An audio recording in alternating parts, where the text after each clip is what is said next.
لو عايز تقرا الافكار وتبقى محلل نفسي شاطر وتبطل تتخدع في الناس، فانصحك تقرا الثلاث كتب دول، هيمكنوك انك تبقى غصب عنك محلل نفسي شاطر. اول كتاب هو المرجع الاكيد في لغة الجسد، ولا هتلاقوه في مكتبات كتيرة جدا متاح بشكل حلو قوي.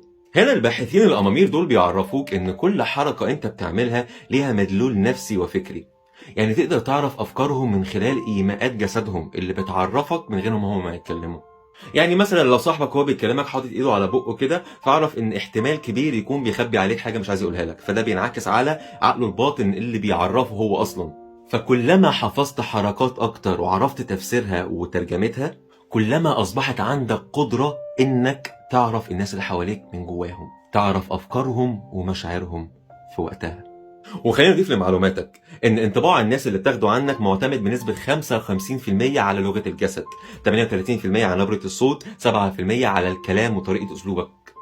فده معناه ان انت كمان تقدر تاخد بالك من لغة جسدك وتحسنها علشان الناس تاخد عنك انطباع انت حابه. ده غير ان مواظبتك واستمرارك على لغة جسدك اللي انت اتحكمت فيها، ده كفيل ان هو يعمل لك تشينج انسايد، تلاقي نفسك انت من جواك بتتغير للاحسن.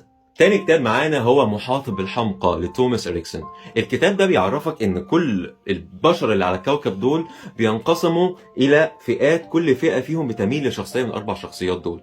يعني هو اختصر لك انماط الشخصيات ال 16 في اربع شخصيات بس: العصبي والهادي والمفكر. فانت لما تقرا الكتاب ده هتقدر تعرف انت بتميل لانهي نوع من الشخصيات دي، وكمان تقدر تاخد بالك من الثلاث انواع الاخرين، فيمكنك انك تعرف تتنبأ بسلوك الشخص اللي قدامك طالما عرفت هو بيميل لانهي نوع من الشخصيات دي. والكتاب ده مفيد جدا للناس اللي عندها شغل بتتعامل فيه مع ناس كتيرة، انت لازم تقرا الكتاب ده. وتالت كتاب معانا هو أسرار قوانين الجاذبية لتالي ميدانر. الكتاب ده بيعرفك الاحتياجات النفسية لنفسك وللناس اللي حواليك.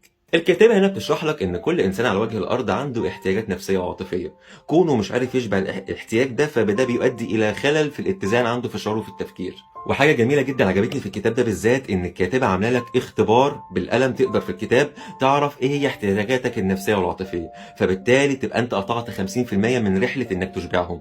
فتخيل بقى لو عندك القدرة انك تقرأ افكار الناس ومشاعرهم، وتقرأ سلوكياتهم ودوافعهم، وتقرأ احتياجاتهم وألامهم. اللي اشتروا الثلاث كتب دول يكتبوا لي في الكومنتات تم، عشان انتوا بالذات انا هعمل لكم مفاجأة جميلة جدا. بس السؤال هنا،